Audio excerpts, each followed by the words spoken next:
Jalla taimaka mana Allah, gare mu babu dabara rayuwa. Hai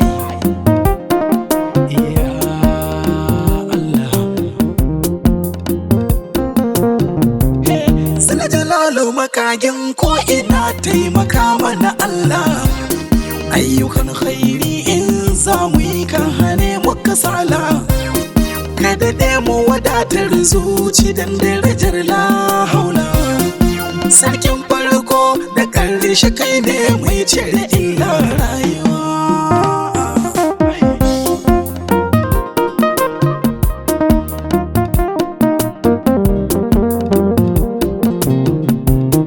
Rabbi kai ta salati ga annabin da muke wa biyayya, alai da sahabbai su ma sun ka samu a hanya.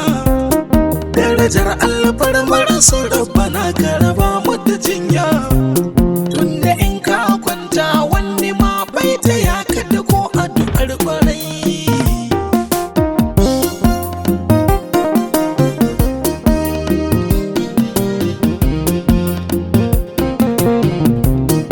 Matasa na kira da ku tashi mu nemi na kanmu, bar jirawai sai wani ya mana tunda da karfi gunmu. Ga sana'o'i nau'i mu rike mu tsaya da kafar mu, rabbi ne gatan mu in ya ga mun yi ya zai dafa yan uwa.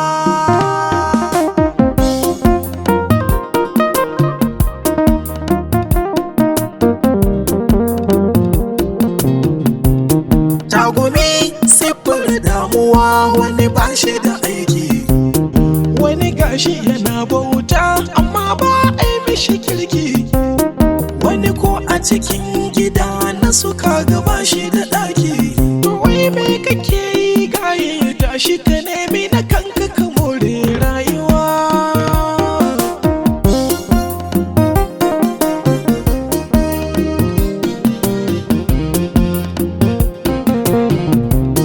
Wani in ka lura ga nauyi na iyaye kan shi, wani mata da gida duka 'ya'ya kakan nan shi, wani bai da sukuni kullum yana cikin cin bashi.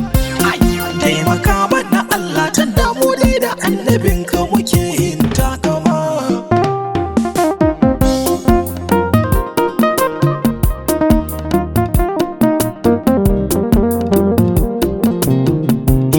Wanda ke da niyya zai taimake ka to yayi maka aikin sammako, ma'ana a nan duniya ake a lahira ba a yin taimako. Annabin dai shi ne ɗaya a can gatan